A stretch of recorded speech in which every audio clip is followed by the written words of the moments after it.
Nós vamos, o próximo passo são os testes em auditoria. Esses testes de auditorias, a gente tem teste de observância e testes substantivos. Esses testes, a gente vai ter a revisão conceitual aplicável na prática. Ou seja, a gente vai ter alguns cálculos mais adiante desses testes, principalmente quando ele se tratar de testes substantivos, tá? Ou seja, nem tudo que o auditor vai fazer, ele vai fazer 100%, porque às vezes, geralmente esses testes se dão à auditoria externa agora, tá? A gente viu os papéis de trabalho da auditoria interna, que também, em grande maioria, se aplica também na auditoria externa, e esse teste de auditoria, quanto maior, ele vai precisar de mais equipe, tá? Ou seja, quando ele fala em teste, significa que ele vai pegar apenas uma amostragem, uma porcentagem do que a empresa, por exemplo, tem de demonstrativos, de lançamentos, razonete. Hoje tem-se também a parte de softwares, né, que podem ser feitos também, que auxiliam nesses testes de auditoria. Mas o auditor, ele tem que ter uma visão de campo, principalmente nesse primeiro, que é o teste de observância. Então, quando fala observância, tem que ter, como se diz, o olho clínico, saber o que ele quer encontrar, saber o que ele quer, qual que é o foco, o que ele precisa identificar naquilo que ele está à procura de possíveis erros, né? Porque a auditoria é para buscar onde que está acontecendo o erro para solucioná-los. Lembrando que o auditor, ele não é um fiscal, tá? Ele vai, quando fala auditoria, significa que ele vai verificar onde está o possível erro. Então, a auditoria externa, ele tem que ser realizado realmente por pessoas independentes. Nunca ele vem sozinho, ele sempre tem o auditor mestre e seus auxiliares.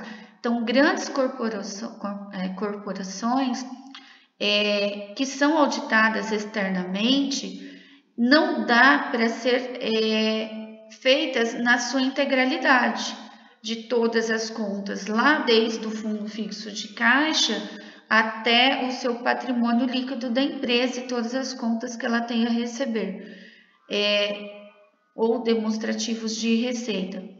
Eles têm que ser feitos por amostras, tá? É isso que a gente vai ver nesses testes, tanto de observância quanto testes substantivos. Então, eu já fiz mais ou menos, explanei o que ele é. Então, aí eu vou colocar aqui para a gente identificar, né? Então, a atividade de auditoria não se propõe a verificar a totalidade dos fatos, como eu acabei de dizer, ocorridos em uma organização.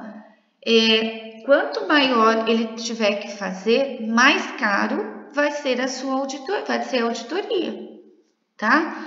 Quanto mais abrangente for essa auditoria, mais eficaz ela vai ser, só que também o prazo tem que ser maior, tem que ser estendido para fazer essa auditoria, e também vai precisar de mais pessoas para auxiliar, lembrando que quanto mais itens, mais é trabalhoso, tem que gerar mais papéis de trabalho, mais o escopo ele também se torna relevante, e também o valor dessa auditoria não fica barato, né? Ela é mais cara, tá?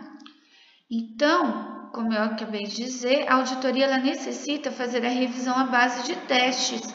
Ela vai pegar por amostragens, tá? E a gente tem cálculos de amostragem, que são as estatísticas, a parte estatística que vocês tiveram, possivelmente com a professora ou a professora Eni, ou com a professora Ângela, que vai ser colocada agora em prática, né? As amostragens estatísticas. Não vai ser neste vídeo, será nos próximos, tá? Esses testes podem ser ter um componente estatístico ou não. Como falei, né? Quando a gente tem a observação, são feitos por auditores capacitados que têm esse olho clínico, que não precisa fazer por amostragem, ele sabe o foco em que ele tem que seguir, né? Ele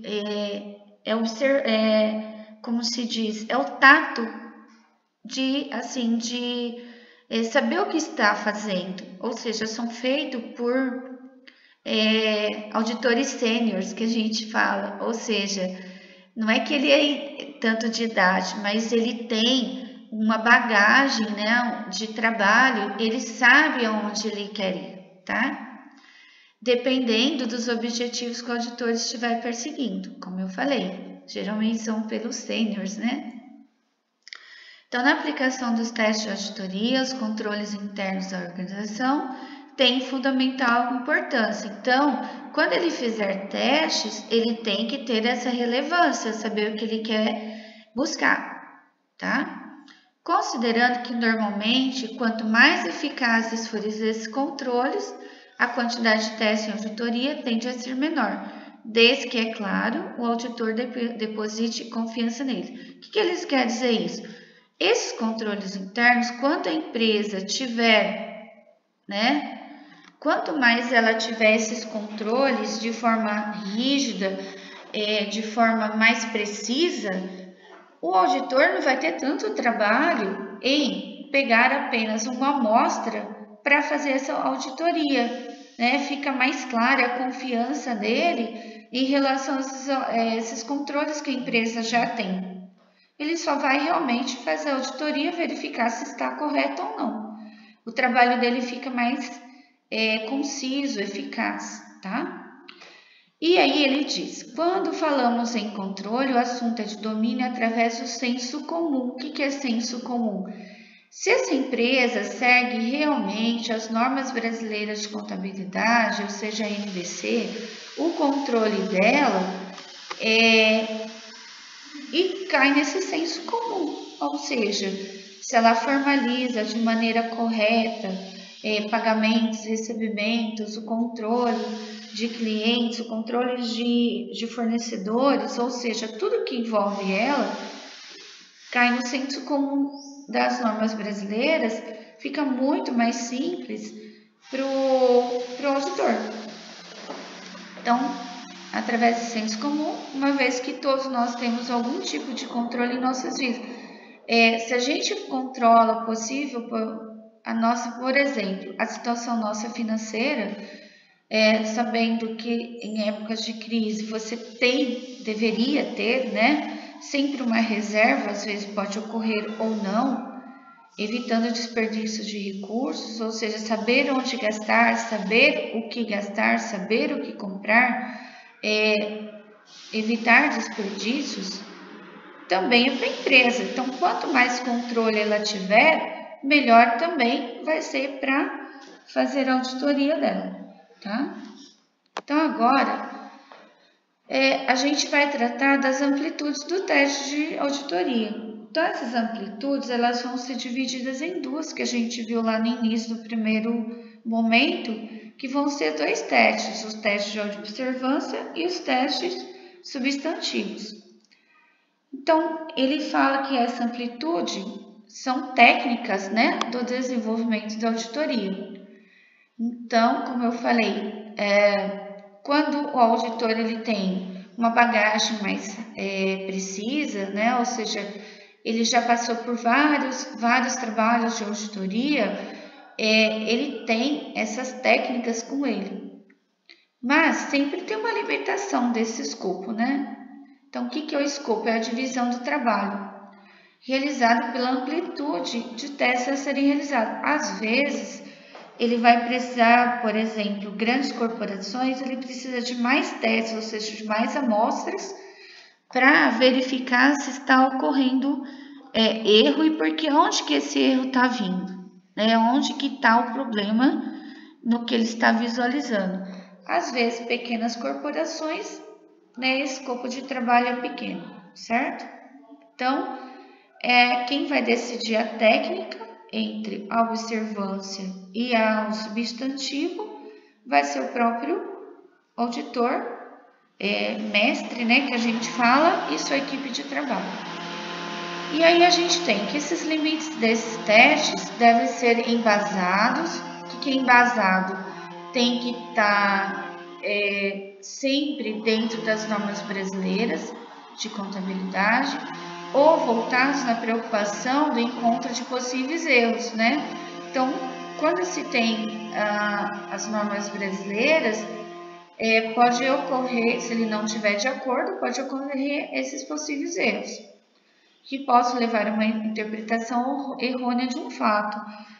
Às vezes, vamos supor que o primeiro teste, ele não encontrou possíveis erros. Ele pode fazer mais de um teste ou mais de uma amostragem para verificar se está correto ou se ele passou por cima de um fato que possivelmente para ele estava correto, mas que vamos supor, no cruzamento de dados, por exemplo, entre pagamento e recebimento lá dos fornecedores ocorreu um erro, tá?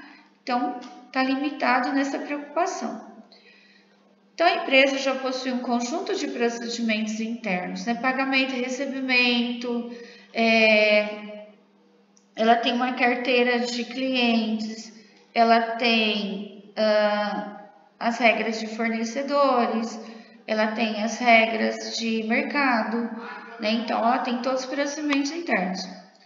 Então, esses procedimentos sempre o objetivo de evitar a ocorrência de erros.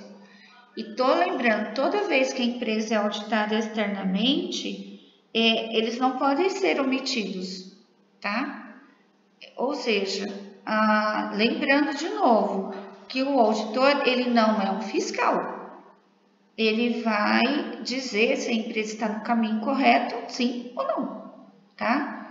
Esse conjunto de procedimentos internos, então, é chamado, na prática, de sistema de controle interno. Então, tudo que a empresa faz está dentro desse sistema. O risco da ocorrência de erros em uma empresa que possui um bom sistema de controle interno é muito menor. Isso é visível, tá?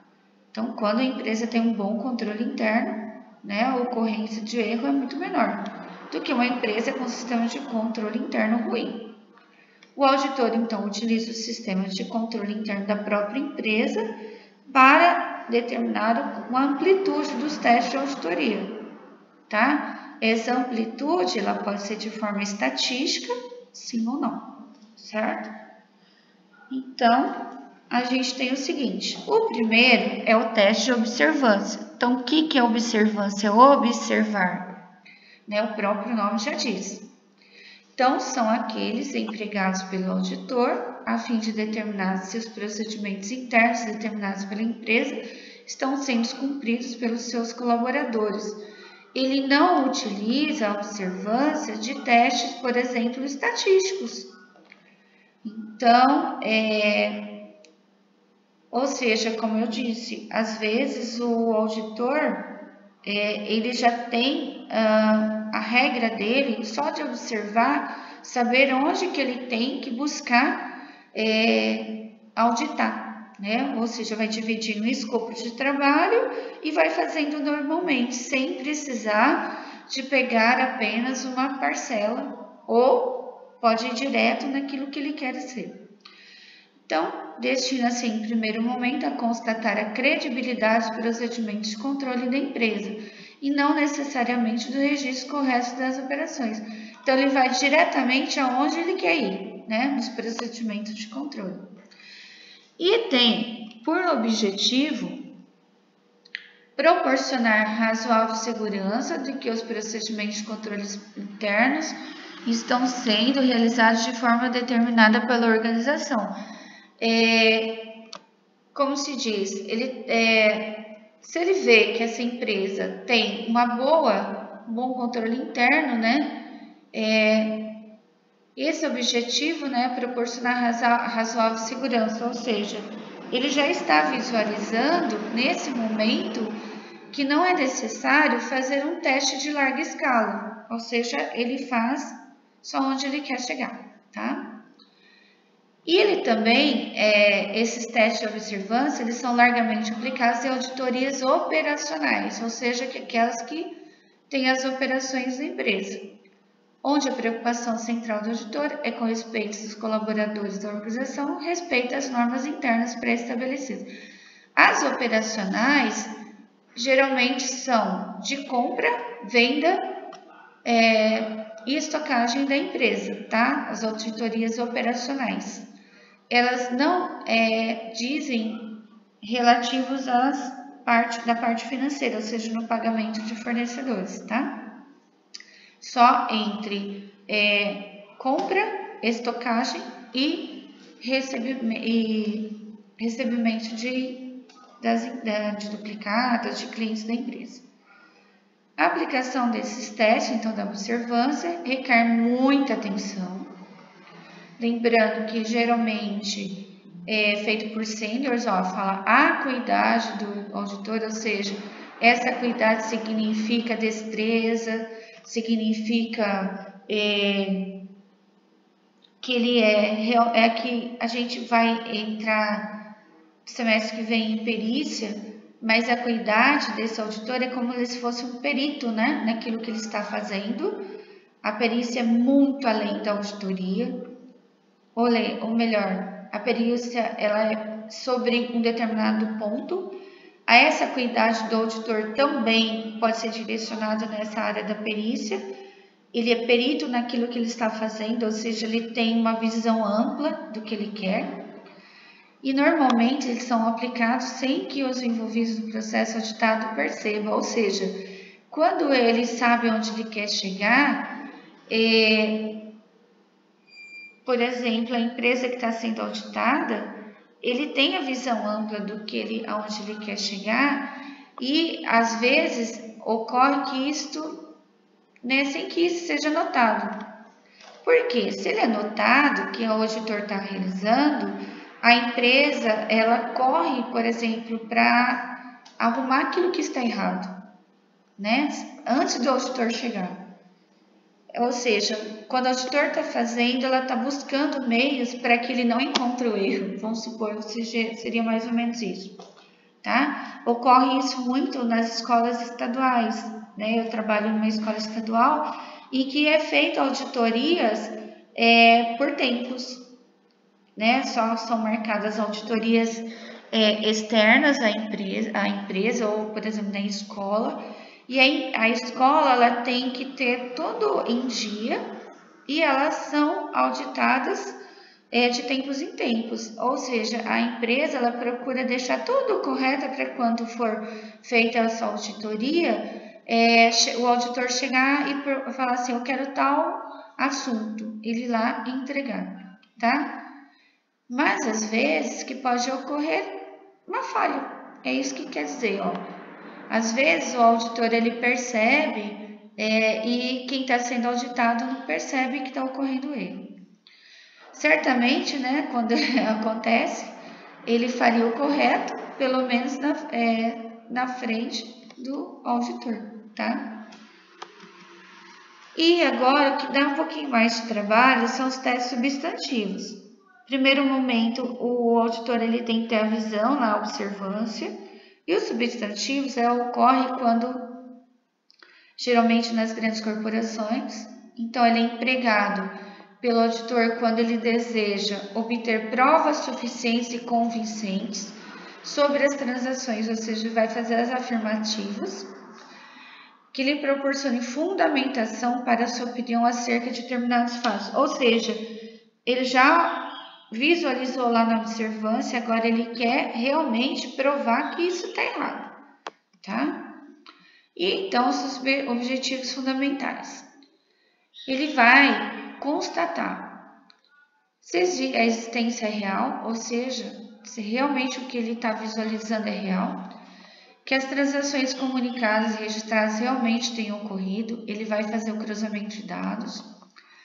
Integridade. O que é integridade? Verificar se se não foram manipuladas, que não existam transações além daquelas registradas e demonstradas, além daquilo que ele está na hora da visualização ele encontrou, ou seja, ele vai verificar se tem algo além daquilo que não foi registrado. A parte interessada, ou seja, quando ela é auditada externamente, é porque são empresas possivelmente de grandes corporações, principalmente sociedades anônimas, né? Os interessados são quem? Parte interessada, tanto os que estão dentro da empresa e quem tem sócios, né? Que tem o interesse dentro delas, possivelmente sócios majoritários, a sociedade em comum. E os interessados naquele registro de comunicação têm obtido as informações na sua totalidade. Então, toda vez que o auditor externo ele audita, ele tem que buscar essa parte, tem que ter relevância a parte interessada, tá? Então, por isso tem que ser feito por auditores independentes. E aí ele faz a avaliação e a aferição. O que é a aferição? Verificação se está correto, registros corretos. Que os itens que compõem determinada transação ou registro tenham sido avaliados e aferidos corretamente. Então, ele fala aferidos aqui, ó. Então, toda vez que falar aferição, significa medidas, né? Medida, registro, se foi registrado no valor correto, se foi recebido no valor correto, se não houve ágio, se não houve, por exemplo, propina, onde a propina pode ocorrer, né? Às vezes só o auditor ele pode ter uma ampla visão sobre isso, tá? E tudo isso tem também a divulgação, ou seja, tudo que o auditor faz ele tem que ser divulgado, né? Essa divulgação são as transações e também os registros que tenham sido corretamente divulgados. Ou seja, aquilo que a empresa colocou lá, vamos supor, nas suas demonstrações contábeis, foram divulgadas de forma correta, tá? Então, lembrando que para que elas sejam colocadas, publicadas, elas têm que ser auditadas internamente, né? Grandes corporações, e também podem ser auditadas externamente, certo? Então, para serem divulgadas, elas têm que estar todas auditadas. E aí ele tem, né, a obtenção dessas evidências, né, que é a primeira parte lá, sobre os saldos ou as transações apresentadas pela empresa, esses saldos, eles têm que estar formalizados realmente da empresa, através das suas demonstrações e todas as transações na obtenção dessa evidência. Quando ele fala obtenção de evidências, significa que ele pode fazer tanto lá na observância, mas ele também, a gente vai ver tanto nos substantivos, tá? Então, é também de fundamental importância na complementação dos testes de observância, considerando que são através de testes substantivos que o auditor tem condições de constatar sobre a fidedignidade das transações registros contábeis. Quando ele fala fidedigno, significa que na hora do cruzamento das informações, elas estão corretas, né? Quando fala fidedigno, ou seja, se entrou 1000, tem que estar registrado 1000. Se entrou 100, tem que estar registrado 100 e vice-versa, tá? Então, as transações e registros contábeis. E agora, a gente tem a extensão desses exames de auditoria, tá? Eles são 3 passos. Lembrando, esses passos, tanto a teste de observância como testes substantivos, eles são parte integrante do que vocês precisam para a prova do CRC.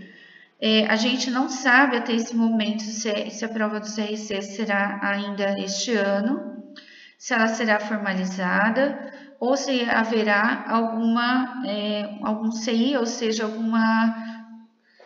a gente fala CI, ou seja, alguma informação de dentro do próprio CRC do Conselho Federal de Contabilidade. Mas ele também são indícios para que vocês possam estudar para futuros concursos públicos, certo? A extensão dos exames de auditoria, então, é revisão, divide-se, em revisão integral, auditoria por testes, que são os testes por amostragem, aí entra a parte estatística e também tem a revisão analítica dos fatos, tá? Então, a gente vai verificar a primeira, que é a revisão integral. O que se diz por integral? Ela é na íntegra. Como eu disse lá no início, quando ela é integral, a gente fala no todo. Quanto mais abrangente ele for, maior, mais caro vai ficar a auditoria. Então, vamos ver aqui, ó. Então, compreende o exame de todos os registros, ou seja, ela não é por amostra, é tudo, tá? Também, bem como a análise de todos os controles internos de uma entidade, essa entidade significa empresa, qualquer que seja ela, que respaldam determinada transação, ou seja, vai verificar na íntegra, em todos os registros.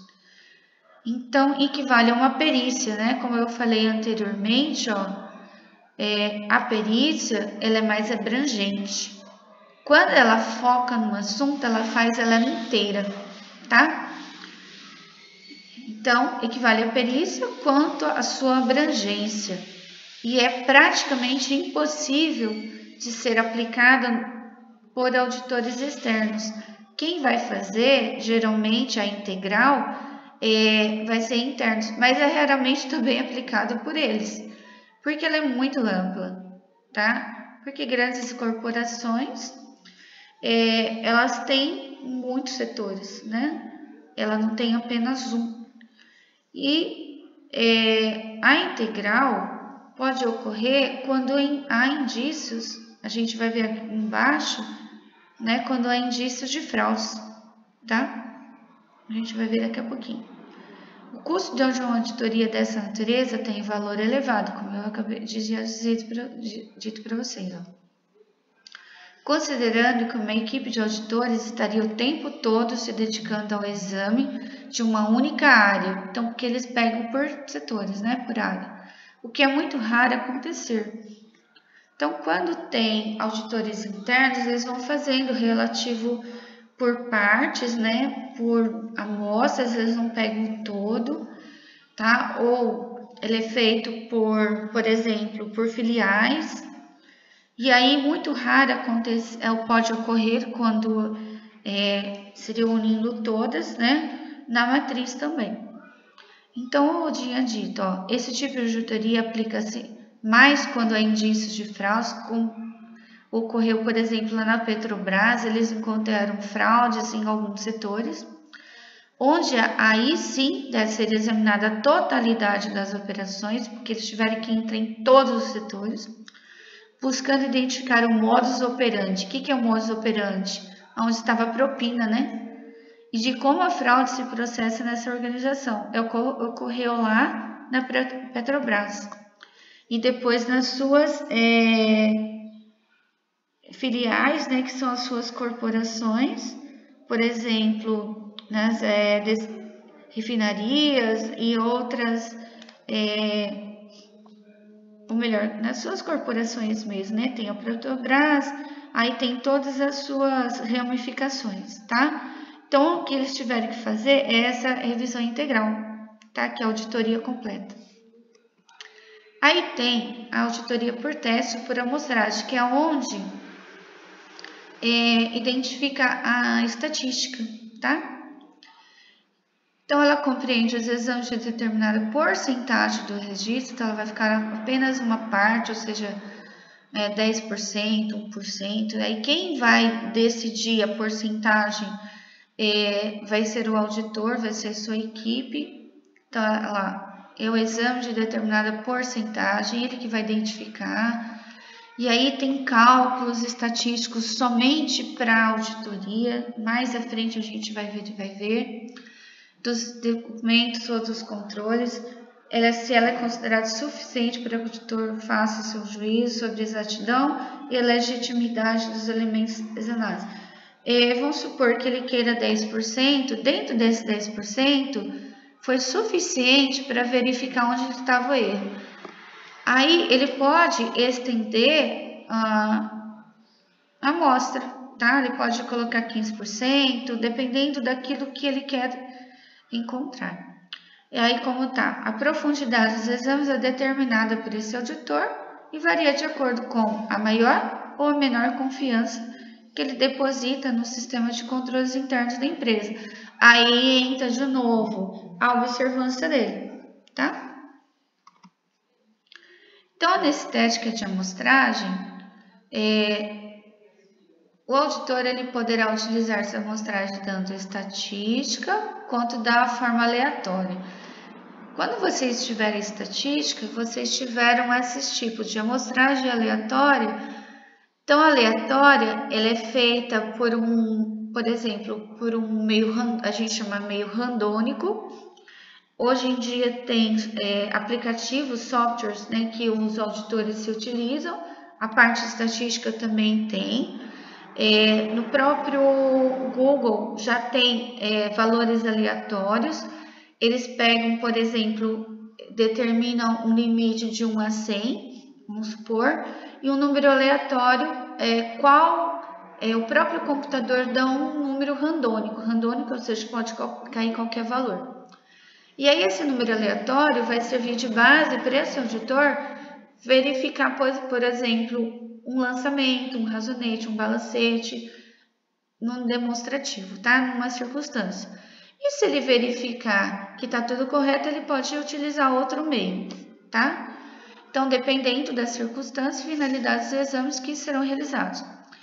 Mas também a gente tem a amostra estatística, que vai ser realizada através da média, da mediana, da moda, do desvio padrão, regressão linear. Quem se utiliza bastante dessa regressão linear são principalmente o pessoal da engenharia, tá? Porque a regressão linear ela tem tabelas que estabelecem regras e normas para essas amostragens dentro, por exemplo, de qualidade de produtos, mas também pode ser utilizada para a qualidade também dessas amostras de auditoria. Entre outros elementos que existem na estatística, na aplicação de cálculos de amostragem. Então, média, né, é aquela siglazinha, o X com tracinho em cima, né, feito a soma de todos os valores e dividido pela quantidade da média. Mediana é o valor central de valores de dados. Moda é o que mais ocorre dentro, por exemplo, da empresa. Vamos supor, a moda aqui seria a quantidade de compras de estoque, vamos supor que seja isso. O desvio padrão, quanto menor, mais aplicável à empresa. Desvio padrão é a sigla DP, que é a dispersão entre a média, que é feito, por exemplo, de recebimentos ou de pagamentos, e são cálculos, né, estatísticos que precisam ser usados. E aí, também, nessa amostragem aleatória que a gente viu anteriormente, elas, independente de cálculos estatísticos, são sofisticados, ou seja, mas elas têm, como se diz, alguns aplicativos, né, para serem usados de forma randômica. Eles precisam, então, da experiência e da cuidado do auditor. Então, aquele auditor sênior, que a gente viu lá atrás, ele pode usar dessa amostragem aleatória, ou seja, pela aleatória, já dá para saber a dimensão daquilo que ele precisa ser auditado. E a última aqui é revisão analítica. O nome já diz, analítica, analisar. Então, ele formalizando a integral e a de amostragem. Então, o auditor ele constata a existência de alguma deficiência, né? Então, lá na análise dele, relevante dos controles internos, ele descobriu algum erro, tá? Ou quando através de testes de auditoria, aquele da observância e dos substantivos, né? Ele detecta erros nos registros contábeis, que é uma suposição, tá? Ou na documentação em que ele se apoia, sentindo a necessidade de aprofundamento de seus exames. Ele volta quase lá na integral, tá? Mas ele verificou que alguns registros e na documentação não há cruzamento de dados corretos. Então, ele pode fazer uma análise melhor, tá? Então, ele estará aplicando procedimentos de revisão analítica. Então, ele vai dar uma ênfase maior somente nessa parte que ele descobriu, né, possíveis registros de erros. Então, é um exame profundo e minucioso, como eu acabei de dizer, de todo o fluxo de controles internos, tá? E de exame analítico das operações de determinada natureza. Vamos supor que seja lá no registro de entradas de mercadorias, ou de certo período de tempo, ou seja, dentro de um determinado mês, de um determinado semestre, bimestre, assim por diante. Trimestre, né? Nesse caso, confundindo-se com a revisão integral, tá? Ela confunde-se por quê? Porque ela tem que ser profunda, mas a integral é na totalidade, todo, né? A empresa toda. Aqui, somente no controle interno dela, tá? Mais específico. Então, ele coloca que a revisão analítica de todas as transações de período pode consistir, por exemplo, na conferência de todos os documentos de caixa, é um exemplo, e bancos, confrontando os registros contábeis com os documentos originais, a fim de constatar possíveis irregularidades. Se ele está fazendo essa analítica, é porque possivelmente ele encontrou algum indício, né, de erro. Então, constitui uma forma essencial dos testes substantivos. Então, quando a analítica, ela está mais voltada dentro do substantivo. E essa substantiva, a estatística entra junto, tá? E aí, entra as técnicas, né, que são a análise de flutuações, dos índices financeiros, de tendências, ou seja, a análise de balanços, a análise das demonstrações contábeis entra aqui. Análise das demonstrações contábeis, tá? Então, ou seja, aqueles índices, todas as técnicas empregadas que a gente viu lá na análise de demonstrações financeiras, elas entram dentro dessa parte, né, de teste substantivo e da revisão analítica. Né? São aqueles índices, prazo médio de estocagem, prazo médio de recebimento, o índice de retorno da empresa, o índice de endividamento, saber o que está ocorrendo. Então, todas as análises são técnicas, né, que o auditor pode utilizar nessa revisão analítica também. E aí ele coloca, né, finalizando. Quando usar teste de observância e teste substantivo, a gente já deu mais ou menos as pistas, né, entre observância e teste substantivo. Então, o procedimento interno estabelecido por uma empresa que prevê que a cada recepção de mercadorias e produtos, o responsável pelo almoxarifado confronte os dados da nota fiscal com as notas de compra. Isso seria o quê? Teste ou observância? Seria um teste de observância, né? Desculpa, teste de observância ou substantivo. Então, ela é de observância, tá? Observar se o controle interno, tá? O responsável está verificando realmente essas notas. Quando o auditor constata que há confronto da nota com o pedido, ele está aplicando o teste de observância.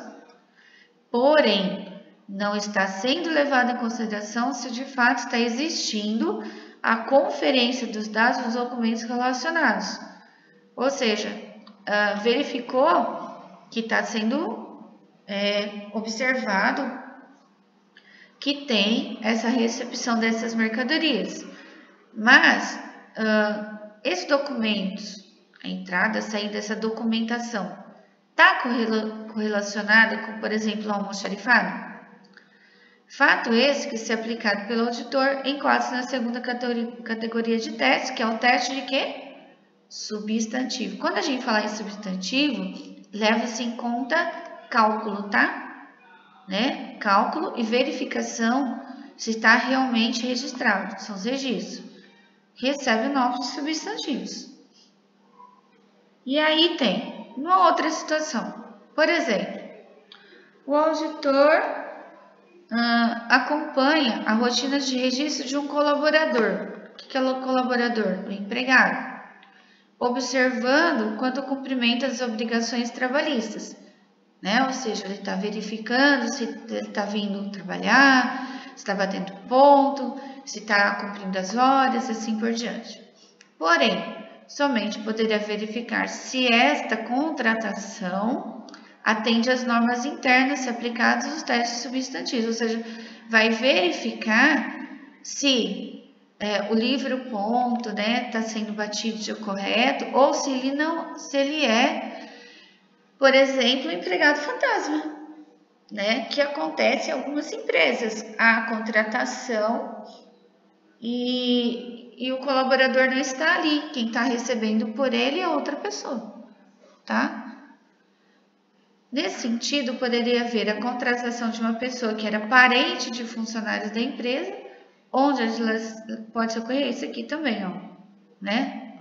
Parente de funcionários da empresa, onde a legislação trabalhista não faz óbice a essa situação, ou seja, grandes corporações, por exemplo, vamos supor que tenha a pessoa da chefia, algumas corporações não podem ser contratadas parentes, seria cabide de emprego, por exemplo, que nem no setor público, né? Cargos de confiança, né? Seriam óbice a essa situação. O que é óbice? Está em contrário a essa situação que deveria ocorrer. Porém, poderia estar indo ao contrário das determinações internas também, caso fosse proibida contratações dessa natureza. Tem empresas que podem contratar marido, mulher, filhos, né? Tem empresas que não. Então, o equilíbrio a ser atingido na combinação dos testes de observância com os testes substantivos depende de diversos fatores e circunstâncias. Então, quem vai determinar o próprio auditor, tá? Se os controles internos são fortes, a combinação dos procedimentos normalmente deve favorecer os testes de observância e os testes substantivos analíticos. Então, quem determina é esse controle interno. Então, quanto melhor, menos testes, né, de observância e substantivos analíticos precisam ser realizados. Se os controles internos, então, são fracos, a combinação dos procedimentos deve normalmente favorecer os testes substantivos mais extensos. Vai precisar de mais testes, né, de cálculos, né, para serem colocados em prática, tanto os analíticos como os seus detalhes. Então, analítico, ou seja, que ele tem que analisar mais profundamente, quase se fosse aquele integral.